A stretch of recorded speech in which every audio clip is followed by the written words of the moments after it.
Bienvenidos a sus programas Historias de Jalapa que conduce Ángel Rafael Martínez Alarcón a través de Radio Máxima Digital y W Selecta Radio Online. Dirección y producción general de Luis Gerardo Martínez García, coordinación del radio Jonathan Ojeda Anel y la ingeniería de sonido Janet Salazar. Este primer lunes del 2022, el lunes 3 de enero del 2022. Estamos de manteles largos porque luego de mucha insistencia y su agenda lo permitió, tenemos aquí al doctor Héctor Stroebel del Moral, historiador jalapeño de 30 años, egresado de la Facultad de Historia, egresado de la maestría en Historia del Instituto Histórico Sociales de la UNAM, egresado del doctorado del Colegio de México y actualmente es postdoctorante en la UNAM, docente en el CIDE, docente en la Escuela Nacional de Antropología e Historia, y que ha sido es una garantía leer a Héctor Stroebel, un historiador que desde muy joven ha mostrado mucha disciplina en el quehacer historiográfico. Y esta invitación ha sido por la publicación de una de sus obras, Jalapa, durante la intervención francesa, 1861-1867 y el Segundo Imperio, un tema poco trabajado en la historiografía jalapeña. Y Stroebel, que ha sido un fanático de los archivos, alguien que hemos sido testigo cómo ha trabajado en el Archivo Histórico Municipal de Jalapa, en el Archivo General de la Nación, en los archivos franceses y norteamericanos, para darnos este trabajo. Héctor, feliz año 2022 y platícanos por qué escribir esta obra. Hola Rafa, claro que sí. Este tema, de hecho, a mi punto de vista es muy interesante porque plantea, igual a mi gusto, uno de los momentos en los que Jalapa se ha incrustado más en la esfera internacional. En el marco de la intervención francesa, Jalapa tuvo que defenderse del ejército francés. Después de eso tuvo que colaborar con el imperio, formar un propio gobierno y, por si fuera poco además, formar fuerzas armadas, ¿no? Formar una guardia nacional, formar fuerzas rurales, guardias locales igualmente. De manera que es un periodo muy interesante, ¿no? Hay mucho que decir sobre él, realmente son 7 años de tema. Así que, bueno, salió el libro, ahí podemos hablar de los detalles si quieres ahorita, pero... Fue tu tesis de licenciatura, ¿no? Empezó como tesis de licenciatura, en efecto. El corazón del libro es la tesis de licenciatura. Sin embargo, como tú sabes, una tesis de licenciatura se queda muy reducida, ¿no? En este caso, es únicamente el trabajo de archivo. ¿Quién te dirigió la...? Juan Ortiz Escamilla. Sí, y únicamente para esas épocas, hace 10 años que hice esa tesis, se limitó el trabajo al trabajo del Archivo Municipal de Jalapa, ¿no? Como mencionaste hace un momento tú. Después de eso, extendí la investigación al Archivo General de la Nación, archivos extranjeros de Estados Unidos, de Francia, de manera que concluyó de esta forma el libro, ¿no? Antes únicamente era un pequeño trozo de tesis que estaba basado en el archivo municipal, y después de eso lo convertí ya en este libro, ¿no? que incluye más información. Pero poca gente se había fijado, pocos historiadores se habían tomado en cuenta la intervención francesa, ¿no? En efecto, tú mismo lo dijiste en la feria navideña de hace 2 semanas, cuando se presentó este libro. Pocos historiadores se habían interesado en el tema, ¿no? Rivera Cambas un poquito le dedica unos capítulos, Manuel Betrens igualmente, más concentrado en el resto de Veracruz que en Jalapa únicamente, de manera que era pues casi un campo virgen, ¿no?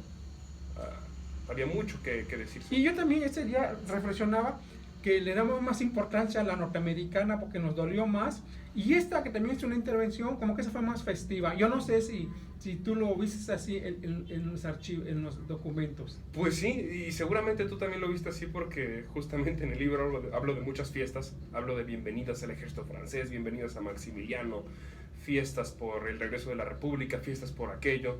Y en ese sentido tienes razón, ¿no? La primera ha sido más estudiada, tal vez porque dejó más memoria, ¿no? El fusilamiento de Alcalde y García un poco deja ver esto. Y en este momento no hay tanto patrimonio tangible sobre la intervención, ¿no?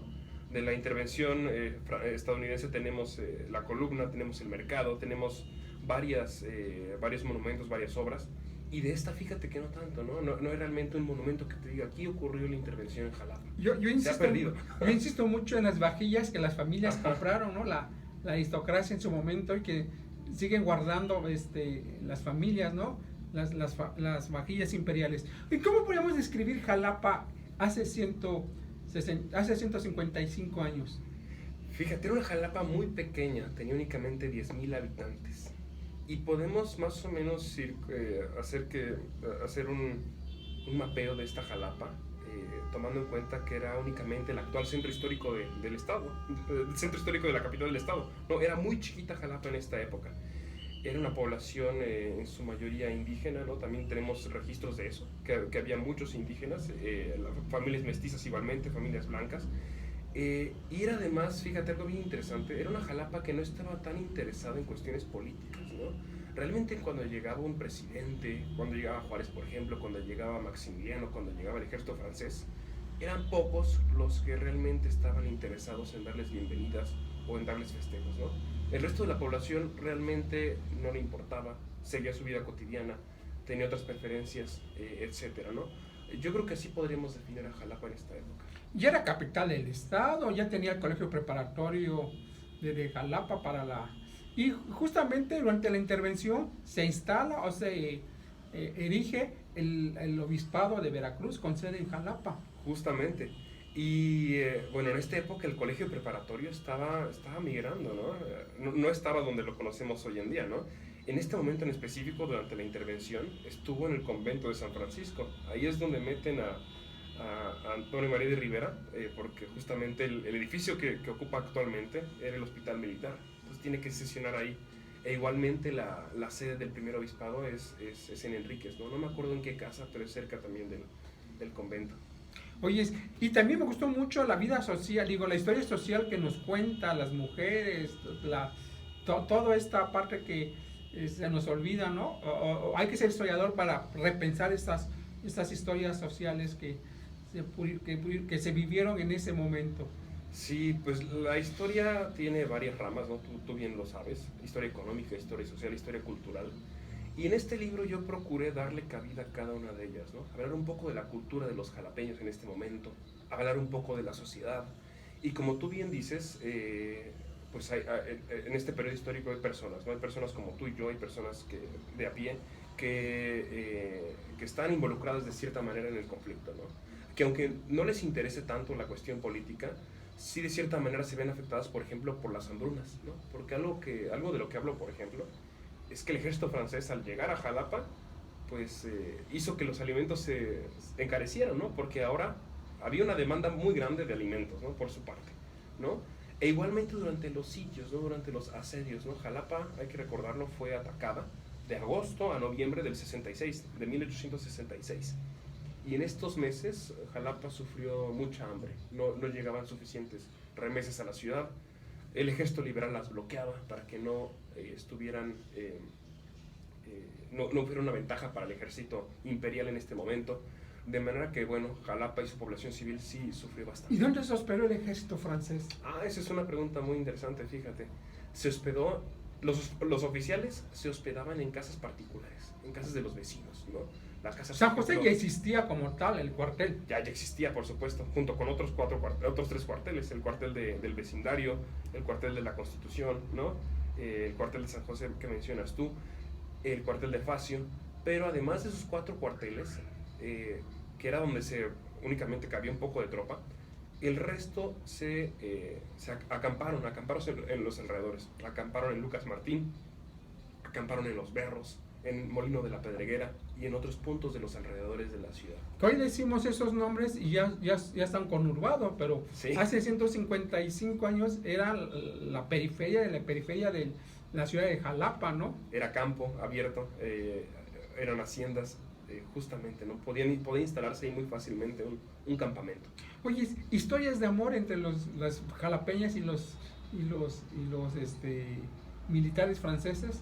Fíjate que esa es una pregunta que yo siempre busqué, yo siempre me interesé mucho en eso, pero más bien lo que encontraba yo eran únicamente historias sin ningún sustento archivístico, ¿no? Yo trataba de encontrar esto en los archivos, en las memorias. Como Camarón, la batalla de Camarón. Como Camarón, justamente. Pero, a fin de cuentas, este asunto de los romances está únicamente novelado, ¿no? Algunos novelistas como Salado, Álvarez, como Benítez, etcétera, hablan de algunos romances, ¿no? Y como sus obras son novelas históricas, tampoco hay que tenerles tanta certidumbre, ¿no? Azcoitia sí habla también un poco de coqueteos entre jalapeñas y españoles, austríacos, franceses, pero únicamente, te digo, se queda Sí, en porque el anécdota. ejército no era exclusivamente francés, ¿no? Ujú. Había otras nacionalidades. Habían otros ejércitos, ¿no? Hay que recordar que la primera fase de la intervención fue tripartita. Llegó un ejército de España, otro de Inglaterra y otro de Francia, ¿no? Eran pequeños y su exigencia era que Benito Juárez restituyera el pago de la deuda externa, ¿no? Posteriormente únicamente se quedan los franceses. Las otras dos nacionalidades se van de regreso a sus países, negocian el restablecimiento y con Francia inicia la intervención un par de años después. Cuando Maximiliano acepta el trono de México, llega al país con una fuerza austriaca de 6.000 soldados y un cuerpo, además de voluntarios belgas, ¿no? Que supuestamente iban a cuidar a Carlota, 1.500 belgas. Los belgas no pasan por Jalapa, pero los austriacos sí, y de hecho instalan una guarnición en Jalapa, ¿no? Habría por más tiempo austriacos en Jalapa que franceses.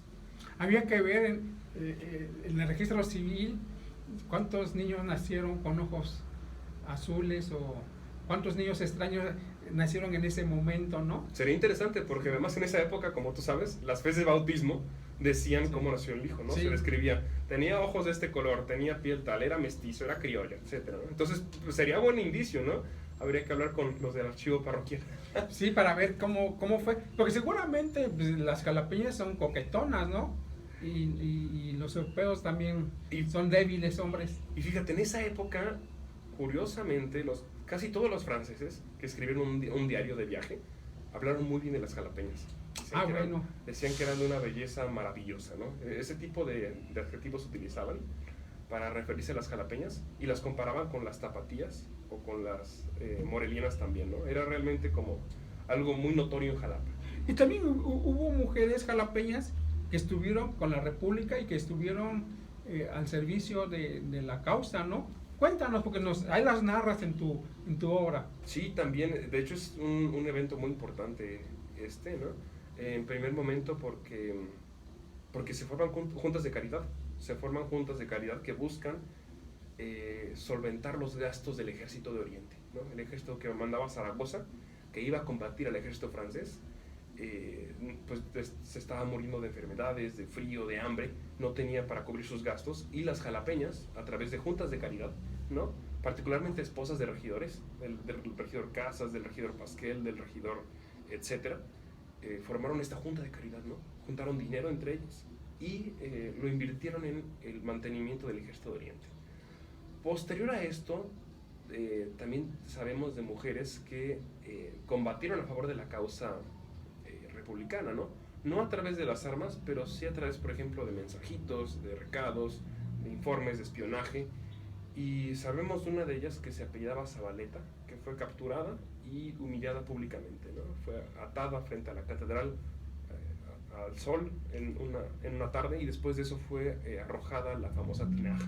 Esa tinaja, cuéntanos de esa tinaja que se ve muy claro esta falta de respeto a los derechos humanos, Sí, a los pues, ojos de hoy, ¿no? Pues hoy en día sería visto como una violación a los derechos Sí. humanos, ¿no?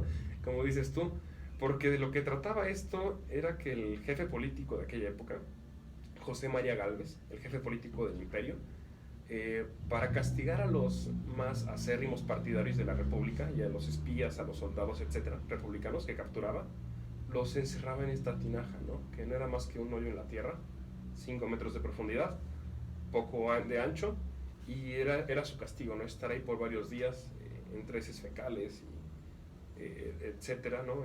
Muy apiñonados entre ellos, les tiraban poca comida. Y bueno, era un castigo inhumano, ¿no? Cuando Maximiliano se enteró de este castigo, de que este sujeto Gálvez estaba haciendo esto, destituyó a Gálvez, ¿no? Y lo mandó de hecho a Yucatán. Como castigo lo mandó a Yucatán para que fuera jefe político de este estado, que para esta época era pues casi el exilio, ¿no? Yucatán era el otro lado del mundo y no estaba conectado con el centro de México. y fue como su castigo, ¿no? En lugar de Gálvez, se impuso su lugar a Juan Calderón, que estuvo en el puesto hasta la caída del imperio. Oye, te iba a preguntar, la prensa francesa también registra Jalapa. Aquí lo... En efecto, la prensa francesa del momento, no solamente la francesa, también, Ángel, hay que recordar la británica de esta época, la estadounidense, la española. Jalapa en este momento está en los ojos del mundo. Hay un momento bien particular en el que Jalapa representa un punto estratégico del ejército francés para avanzar a Puebla, ¿no? Para avanzar del puerto de Veracruz a Puebla, ¿no? Sabemos que hay dos caminos, el de Orizaba, Córdoba, el de Jalapa, Perote, y en este momento el general en jefe del ejército francés, el general Forey, decide avanzar por ambos caminos, ¿no? No únicamente por el de Orizaba, Córdoba, para que su ejército no se apiñonara, para que no gastara los recursos de únicamente una región, sino también la de Jalapa, y por ese motivo decidió avanzar por ambos caminos y caer a Puebla desde dos frentes, ¿no? Justamente por eso es importante Jalapa en este momento, y como bien dices tú, pues salió en prensa internacional. Otros países tomaban en cuenta esta estrategia. Napoleón III, por cierto, el artífice de la intervención, no quiso que su ejército pasara por Jalapa. Él pensaba que iba a ser algo ocioso, algo que no se debía de tomar en cuenta, pero Forey decidió hacerlo, ¿no? Y bueno, realmente sí fue una decisión sabia, porque la región de Orizaba, Córdoba, ya estaba devastada, ya no había muchos alimentos, ya no había pastizales para los caballos, de manera que fue una buena decisión de Forey. Tu libro, que fue presentado en septiembre del año pasado, tengo entendido que ya está agotado, ¿no? Ya está por agotarse, sí. ¿Y hay posibilidad que el nuevo ayuntamiento tenga una nueva edición? Habría que platicarlo con ellos. Yo realmente no me he acercado ni lo he gestionado. Sé que por fuentes que los dos conocemos de la Feria del Libro navideña, únicamente quedan 70 ejemplares, ¿no? en existencia, que seguramente pues no tardarán mucho en agotarse, ¿no? Porque creo que una razón por la que se ha vendido bien el libro es porque es muy barato, ¿no? Vale 50 pesos. Una caguama, es una sí, o una tarde de lectura. Entonces, por esa razón yo creo que se ha agotado, ¿no? Se vende además en puestos de periódicos, en todas las librerías conocidas de la ciudad, en la Plaza Lerdo también hay un puesto donde lo venden. Entonces, por eso se ha agotado, ¿no? Y habría que ver la forma. ¿Qué impacto ha tenido con tus compañeros a nivel internacional? Tú que eres un hombre de mundo. Fíjate, porque sí lo he presentado en otras partes, ¿eh? El libro, por ejemplo, se presentó en las Jornadas Nacionales del Segundo Imperio el año pasado. Y bueno, hubo colegas. Es un simposio de puro especialistas sobre Segundo Imperio e intervención. Y pues hubo colegas que me lo pidieron, ¿no? Y hablando más bien como en el impacto historiográfico, ¿no? Siento que es una pieza, únicamente una pequeña pieza, dentro de este gran rompecabezas de historias regionales de la intervención, ¿no? Sabemos de historias regionales, por ejemplo, de Guanajuato, de Chihuahua, de Nuevo León, de Coahuila, de Tamaulipas, de Guadalajara, que son realmente muy buenas. Y aún así, a mi gusto, faltan todavía varias historias de la intervención, ¿no? Falta, por ejemplo, de Guerrero, ¿no? No sabemos qué pasó en Guerrero en esta época. No sabemos tampoco mucho de lo que pasaba en esta época tampoco en Michoacán, salvo lo que se dijo ya hace bastantes años, ¿no? De manera que todavía faltan historias regionales sobre la intervención. Oye, doctor, por último, ¿cómo te nace la vocación de historiador? Mira, yo creo que es una pregunta más personal esa. Sí. Pues a mí desde la preparatoria me gustaba mucho la historia. ¿Cuál fue tu prepa? Yo iba en el Instituto Educativo Panamericano. Acá, enfrente a La Piedad. Pana, sí. Ahí iba yo, recibí buenas clases de historia, me gustaba mucho y por eso acabé yo en la carrera.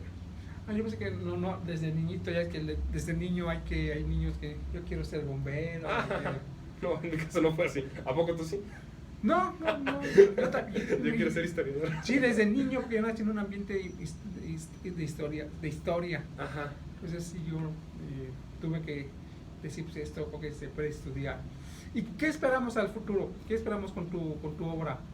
¿Traducciones? No creo que se traduzca. Tal vez no? se reedite, como dices tú, habrá que gestionarlo. A los franceses les ha de interesar, ¿no? No creo que les interese tanto una historia tan particular, ¿no? En su caso les interesa más bien algo general. Fíjate que en su caso tú vas a Francia y no saben de esta intervención. Bueno, Hablas Camarón con tampoco. Camarón es lo más conocido, Camarón Sí. sí lo conocen ellos, Sí. vienen cada año, el ejército sobre todo. Pero la intervención, si tú hablas, por ejemplo, con un estudiante de preparatoria de Francia, con un universitario, no saben que México fue invadido por su país, no lo saben, ¿no? ¿Qué tiempo estuviste tu ¿Qué- estancia y- en Ahorita te Francia? digo, pero bueno, tampoco les sorprende tanto, ¿no? Porque dicen, pues realmente nosotros en el siglo XIX invadimos todo el mundo, ¿no? Llegan gente de todos los países de Argelia, de Indonesia, Hasta Rusia. de Rusia, de ¿cómo se llama? De Indochina, de China, la guerra del opio, diciendo que van a estudiar justamente sus invasiones. Así que no nos sorprende tanto, ¿no? Tampoco saben del 5 de mayo. ¿Cuánto tiempo estuve? Estuve 2 meses en una estancia de investigación en la École Normale Supérieure. Estuve yo en esta universidad y aproveché para ir a los archivos de Francia, ¿no? Son 3 archivos principalmente los que vienen con información muy valiosa sobre la intervención francesa. Y sí es, siento yo, muy relevante lo que hay sobre Jalapa. Ah, qué bueno. ¿Y cuáles son tus líneas de investigación en este momento ya? Tengo entendido que te tienes que ir, ¿no? Ay, ok. Mis líneas de investigación actuales son guerra de intervención francesa y Segundo Imperio. Pero también por extensión trabajo guerra de reforma y en general el movimiento de la reforma, Juárez, etc. Entonces, te damos las gracias por darnos este espacio. ¿Qué esperamos? ¿Nuevas publicaciones o...?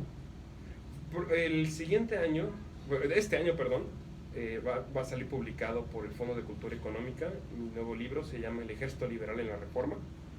Y también estoy por terminar un manuscrito que se llama La Intervención Francesa, la historia militar de la intervención francesa. Oye, ¿y quién es el prólogo del libro del Fondo de Cultura Económica? Se lo pedí a Erika Pani, que fue directora mía de tesis del doctorado. Yo pensé que a nuestro amigo Fowler. A Will Fowler, a él querría pedirle yo el prefacio, ¿no? O la sinopsis, algo así, pero sí no lo tengo olvidado, obviamente. Porque ahora la última vez que vi a Fowler fue hace como 2 años que estuviste presentando su libro. Sí, y va a venir de nuevo, viene este año, porque fue nombrado miembro de la Academia Mexicana de Historia. Sí, va a venir a tomar posesión. Un historiador que Jalapa le debe mucho porque ha rescatado la memoria de nuestro histórico paisano Antonio López de Santana. Deberías invitarlo un día. Sí, yo lo entrevisté. También vino. Sí, Okay. Entonces, oye, y Santana en la intervención tuvo poca participación, ¿verdad? Pero esa es otra historia, ¿no? Bueno, él intentó meterse y meterse por ambos partidos. Sí. Pero ambos vieron que quería él llegar de nuevo a la presidencia y le dijeron que mejor no. E incluso estuvieron a punto de fusilarlo, de agarrarlo y fusilarlo. Juárez, de hecho, castigó al soldado que lo dejó libre y al fiscal que lo dejó libre en el juicio por haberlo soltado. y además aprovechó porque él estaba en el puerto de Veracruz, lo dejaron libre y pues escapó a Cuba. Sí, muy oportuno López de Santana, ya con toda la experiencia, porque finalmente él estuvo en todas las guerras del siglo XIX. Y además ya bastante grande, más de 70 años. Sí. Doctor, ha sido un placer estar escuchándote.